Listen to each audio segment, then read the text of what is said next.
የማይክል ካሪክ ዩናይትድ እንግዲህ ለመጀመሪያ ጊዜ በፕሪሚየር ሊጉ ነጥብ ችሏል። ከኢስታም ጋር እንግዲህ ከሜዳው ውጪ ተጫውቶ አንድ ለአንድ ተለያይቷል።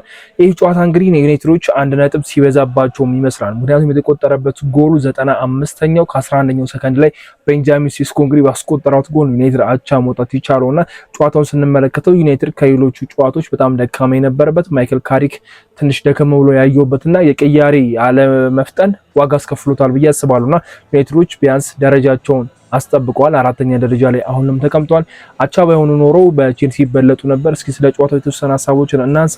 ስለ ማይክል ካሪክ፣ ስለ ተጫዋቾቹና ስለ ዩናይትድ ደጋፊውም እንግዲህ በደንብ ሀሳቦች እየተነሱ ነውና ምናልባት ያ ጸጉሬን ይቆረጣል ያለው ደጋፊ የሱ ቴንሽን ይሆናል ዩናይትድ ነጥብ እንዳያገኝ ያደረገው የሚል ሀሳቦችም እየተነሱ ስለሆነ ስለሱም ሰው እናወነሳለን። ለዚህ ቻናል ግን አዲስ ከሆናችሁ ሰብስክራይብ ማድረግ እንዳይረሳ። ወደ ቪዲዮ ነው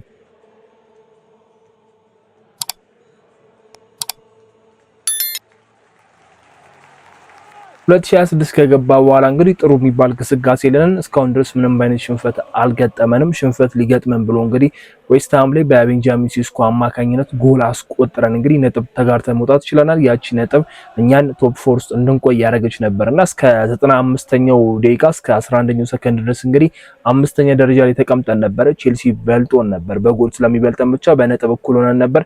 ግን ያቺን ጎል ስናስቆጥር በአንድ ነጥብ በልጠን እንግዲህ 4ኛ ላይ ተቀምጠናልና አንድ ነጥብ ዲፈረንሱ በጣም አሪፍ ነው። ከዚህ በኋላ ያሉትን ጨዋታዎች በጥንቃቄ መጫወት በጣም ወሳኝ ነውና ለማይክል ካሪክ መጥፎ የሚባል አይደለም። 4 ተከታታይ ጨዋታዎችን አሸንፎ ሌላ ደግሞ አቻ ወጥቶ እንግዲህ በ5 ጨዋታ ምንም አይነት ሽንፈት ሳይገጥመው ተጉዟልና ጨዋታውን ስንመለከተው ዌስትሃም የነበረው እንቅስቃሴ በጣም አሪፍ ነበረ። በማጥቃትም በመከላከሉ ሂደት ጥሩ የሚባሉ ነበሩና ግን ደግሞ ማይክል ካሪክ ያነ ነገር መቀየር ይችል ነበር። ምንም ተጫዋቾቹ ጥሩ አልነበሩም። በተለይ ፈርስት ሃፉ ደግሞ የባሰ ነበረ። ብሩኖ ጠፍቶ ነበረ፣ ኩኛም ጠፍቶ ነበር፣ ቦሞ፣ አማድ እነዚህ አራት የፊት ለፊት የማጥቃት ሂደት ጥሩ የምንላቸው ተጫዋቾች አራቱም የሉም ነበርና ጨዋታውን ጎል እንዳናስቆጥር ጨዋታውን በጊዜ ገለን እንኳን እዛ ሳንደርስ ወይ ደግሞ በጊዜ ጎል አስቆጥረን ካምባክ እንዳንሰራ የሆነበት ሞመንት እነዚህ ተጫዋቾች ጥሩ አለመሆናቸው ተከትሎ ነውና የገባብንም ጎል ስናነሳ የነ ሉክሾን ስተት የነ ካስሜሮ የነ ሜኑ የነ ማርቲኔዝ ስተት አለማንሳት አንችልምና በአንድ ጎል ብዙ ተጫዋቾች ስተት የምናነሳበት ጨዋታ ሆኗል። የሉክሾ ቦነን ለኮት ኳሱን ሸርተት ለመውረድ የሞከረበት አካሄድ ምንም ነው ያልገባኝና ያቺ ኳስ ሄዳ ነው እንግዲህ እዛ ሊሳንድሮ ማርቲኔዝም ለመከለል አልሞከረም። ከፍት ነበረ። ሜኑና ካስሜሮ ተጫዋቹን ለመያዝ ሲገባበዙ አመልጧቸው ሄዱ። ጎል ማስቆጠር ይቻላልና ጎሏ ሴኒ ላመንስ ምንም የሚያረጋት አልነበረም። ተጫዋቾቹ ከቨር ላይ ያርጉታል አልቻሉም ተጫዋቹንና ያቺ ኳስ ናት ጎል የተቆጠረብን። እስከ 95ኛው 96ኛው ድረስ እንድንመራና ነጥብ እንድንጥል ያረጋችን ኳስ ናትና ማይክል ካሪክ ቅያሪው በጣም ዘግይቷል። ቤንጃሚን ሲስኮ ሊያስገባበት የሞከረበት ታይም በጣም ረፍዶ ነበረ። ፕላስ ደግሞ ከኩኛ ይልቅ አማድ መውጣት የነበረበት ተጫዋች ነው ብዬ በጣም የጠበቅኩት ተጫዋች ነበር። አማድ አይደለም የወጣው ኩኛ ነው። እንደተለመደው ኩኛ ቢያንስ በላይኛው በኩል የማጥቃት ሂደታችን ጥሩ ነበር። ሉክሾ ነበር ሲያጠጋ ብቻ የነበረው በላይኛው በኩል ቦሞን ቢያንስ ሊወስዶም አልፈለገምና ካሪክ ከኩኛ መውጣት በኋላ በ4-4-2 ለመጫወት እየሞከረ ነበር ስንመለከተው የነበረውና ከዛም ማጉዌርም ጉዳት አስተናገደ። ፈርስት ሃፍ ነበር ያቺ ጉዳት፣ ግን ደግሞ ጨዋታውን ለመቀጠል ሞክሯል። ሌኒሮ ገባ። የሌኒሮ እንቅስቃሴዎች በጣም አሪፍ ነበር። ጥሩ የሚባል እንቅስቃሴዎችን ሲያደርግ ተመልክተናልና ቢያንስ ተስፋ ሰጥቶናል። ማጉዌር ባይኖር በሌኒሮና በማርቲኔዝ መጫወት እንደምንችል ያሳየን ሞመንት ነውና የሴኒ ላመንስም አንድ ኦፍሳይድ የተባለች ኳስ የመለሰበት መንገድ በጣም ጸደይ ነበርና ዳሎ ኦልሞስት አስፈልቶን ነበረ። ያቺ ኳስ ብትቆጠር በቃ ዩናይትድ አቻ ለመሆን ራሱ የሚወክሩበት ምንም አጋጣሚ አልነበረም። ሰዓቱም ወረድ እየገፋ ነበር፣ እየረፈደ ነበርና ዳሎ ፈርስት ሃፍ ላይ ሲያደርግ የነበረው እንቅስቃሴ ሁላችሁም አይታችሁታል ብዬ አስባለሁና የዳሎ እንቅስቃሴ በጣም አስጊ ነበረ።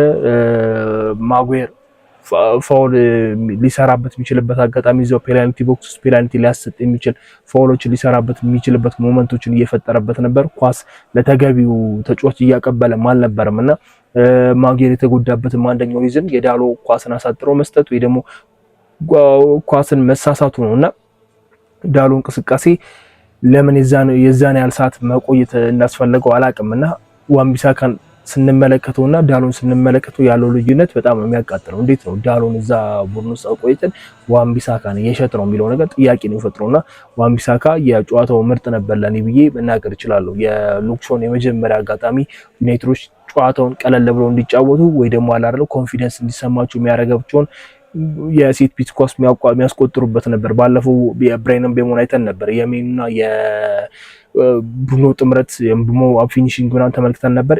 ተመሳሳይ ነገር ሴት ፒስም በተለየ መንገድ ለማስቆጠር ሞክረን ነበር። ዋንቢሳካ ግን በትክክለኛው ሰዓት ጎላ ጋር ቆሞ ነበር፣ በጉልበቱ አወጣት። ፕላስ ደግሞ ካስሜሮ ጥሩ መነቃቃ የሚሆን ያቻነት ጎል አስቆጥሮ ነበር፣ ግን ደግሞ ኦፍሳይድ እንዲሆን እሱንም አድርጓልና ኦፍሳይዷ በትንሽ በጣም ጉልበቱ ናት የገባችው የካስሜሮና በሱ መልከት እንዲቆጠር አድርጓል። በላይ በኩል ያለው እንቅስቃሴ ሉክሾ እንደልቡ ሰብሮ እንዳይገባ፣ ብሩኖ ፈርናንዴስ እንደልቡ እንዳይንቀሳቀስ አድርጎት ነበርና ዋንቢሳካ የጨዋታው ምርጥ ነበር። ከዚህ በፊትም በነበረው በሜዳችንም የነበረው እንቅስቃሴ በጣም ጸዴ ነበርና አሁንም ደግሞናል። ምናልባት የቀድሞ ክለቡ ስለሆነ ይሁን እናውቃለን። ዋንቢሳካ ታክሎቹ በጣም አሪፍ እንደነበሩ እናውቃለንና ግን ደግሞ ዛሬ ታክሎቹ ብቻ አልነበሩ፣ ጎል የሚሆኑ ኳሶችም ሲያከሽፍብን ነበርና የዋንቢሳካን እንቅስቃሴ ዳሎን መመልከት በጣም የሚያናድ ነገር ነውና ዛሬ እንደ ቡድን ጥሩ አልነበርንም።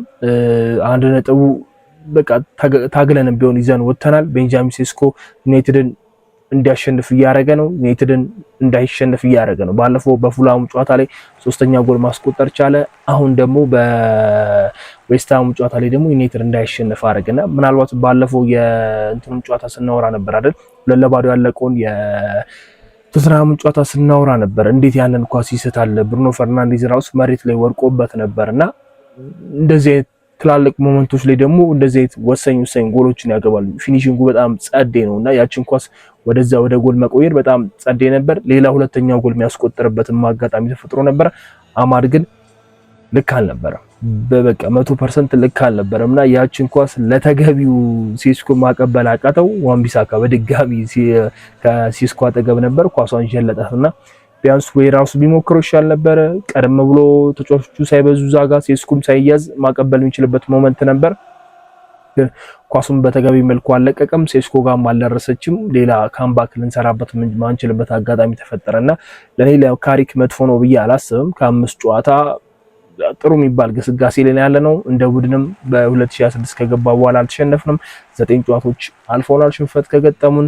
ጎል ማስተናገድ በቀላሉ ግን እሱን ነገር መፍጠር አለብን ብዬ አስባለሁ። አሁንም ከ5 ጌሞች 2 ክሊንሺት ይጠብቀናል፣ ይሻላል ከባለፉት። ከዚህ በኋላም እያሻሻሉ ይመጣሉ ብዬ አስባለሁ። ግን ዛሬ እንደ ቡድን እንዳለ ልክ አልነበረም ብለን ብንናገር ምንም የሚካር ነገር አልነበረም። ማይክል ካሪክ የተወሰነ የሞከራቸው ነገሮች አሉ። በሶስት ተከላካይ ለመጫወት ሞክሯል። በቃ ማርቲኔዝ፣ ሌኒሮ፣ ሾም ብቻ አስቀርቶ እና ዝርክዚን ማስገባት ችሎ ነበር። የዝርክዚ ጥሩ የሚባል ቴስታ ሞክሮ ያቺ ኳስ ተቆጥራ ቢሆን ኖሮ እንደው ትልቅ መነቃቂያ የሆነን ነበር። ሴስኮ እንኳን በዛ ሰዓት አስቆጥሮ ለመነቃቃት ለመጫወት ጎል ለማስቆጠር ሞክረን ነበርና በጊዜ አለማግባታችን ይመስለኛል ዋጋ የሚያስከፈለን። ግን ደግሞ ቶፕ 4 አለመልቀቃችን፣ ቼልሲም ነጥብ መጣሉ፣ ሊቨርፑል ሲጫወት ገና የማይደርስብንም ለዛ ከሊቨርፑል ጋር ያለን የነጥብ ልዩነት ሴፍ ስለሆነ ጥሩ ነው ያስባለውና ቪላ ላይ የመድረስ እድላችን አሁን ትንሽ ሰፋ ያለ ይመስላል። ቪላ ገና አልተጫወተም። ምን አይነት ነገር ያጋጥመዋል? ሽንፈት ወይስ ደግሞ ሊያሸንፍ ይችላል ወይስ ደግሞ ነጥብ ይጥላል የሚለውን ነገር እንመለከታለን። የሶስተኛ ደረጃችንን አተናል። ቢያንስ 5ኛ ከመሆን ግን ተርፈናል። የቤንጃሚን ሴስኮ ያለቀ ሰዓት ጎል ግን በጣም አሪፍ ነው። ማይክል ካሪክ ለየት ያለ አጫዋወት ሲገጥመው ምን አይነት ነገር ሊያሳይ ይችላል የሚለው ነገር አሁን ኤክስፔክት የምናደርግበት ታይም ይመስለኛልና ጎል ማስቆጠር የሚችልበትን መንገድ በሌላ መልኩ መፈለግ አለበት። ካውንተር ብቻ ነበር እስካሁን ድረስ ስንመለከት የነበረውና በነዘይት በነ ዌስትሃም አይነት ቲም አይነት ጨዋታ ላይ ደግሞ አስከፍቶ መጮት የሚል ነገር መፍጠር እንዳለበትና በአጥቂ መጮት ግዴታው እንደሆነ ሊረዳ ይገባል ብዬ አስባለሁ። ቤንጃሚን ሴስኮና ዝርክዚ ናቸው በቃ አይደል ሊያስቆጭ የሚችሉ ሙከራዎችን የሞከሩትና እነዛ ደግሞ 9 ቁጥር ናቸው። ያ ሴስኮ ግልጽ የሆነ ክሊን የሆነ 9 ቁጥር ነው። ዝርክዚ አለ አይደል 9 ቁጥርም 10 ቁጥርም ይል መሃል ላይ የሆነ ተጫዋች ስለሆነ ያንስ ግን ከነ ኩኛ ከነ በሞ የተሻለ ሙከራን ሞክረዋል ብዬ አስባለሁ። ሁለቱም ተቀሳቅሷል ብዬ አስባለሁ። ስለዚህ በአጥቂ የመጮት ግዴታ ይኖርበታል። ሁሌ ካውንተር አታክ እንደማንጫወት ግልጽ ነው። እነሱ ካውንተር እንዴት ነው ማቆም እንዳለብን ብሎ ራሱ ያመነውን ነገር ያን ነገር ማስቆም አልቻለም። ዌስትሃም በጣም ፐርፌክት ቲም ነበር። በመከላከሉም በማጥቃቱም ባለቀ ሰዓት የተቆጠረባቸው ጎሎች ዋጋ አስከፈላቸው። ዌስትሃም ነጥብ ጣለ ቢባል ሚካር ነገር አይደለም። ዩናይትድ ነጥብ አግኝቷል። ከዚህ ጨዋታ ዩናይትድ ነጥብ አግኝቷል እንጂ ዩናይትድ ነጥብ ጥሏል ለማለት ይከብዳልና ይሄንን ጨዋታ በአቻነት ማጠናቀቅና ላለመሸነፍ መሞከር ባለቀ ሰዓት ጎሎችን ማስቆጠር አሁንም እየቀጠለን ነውና ጥሩ የሚባል ሞመንት ይመስለኛል። አሪፍ ላይ ነው ያለነው። በአቻ የምንናደድ ከሆነ የተሻለ ነው ብዬ አስባለሁ። ሁሉም ዩናይትድ ደጋፊ በአቻ በመውጣታችን ደስተኛ አይደለምና የተሻለ ታይም እየመጣ ይመስለኛል። እስከዛሬ ድረስ ስንሸንፍ ነበር የምንናደደው። አሁን ቢያንስ በአቻ እየተናደደን ነውና የሚገባን 3 ነጥብ አይደለም እየጠየቅን ያለ ነው። በጨዋታው 3 ነጥብ የሚገባን ቲም አልነበረም። ካምባክ ለማድረግ ሞክረናል። ዌስትሃም 3 ነጥብ የሚገባው ቲም ነበረ፣ እሱን ማግኘት አልቻለም። ቢያንስ ግን 1 ነጥብ አግኝተናል።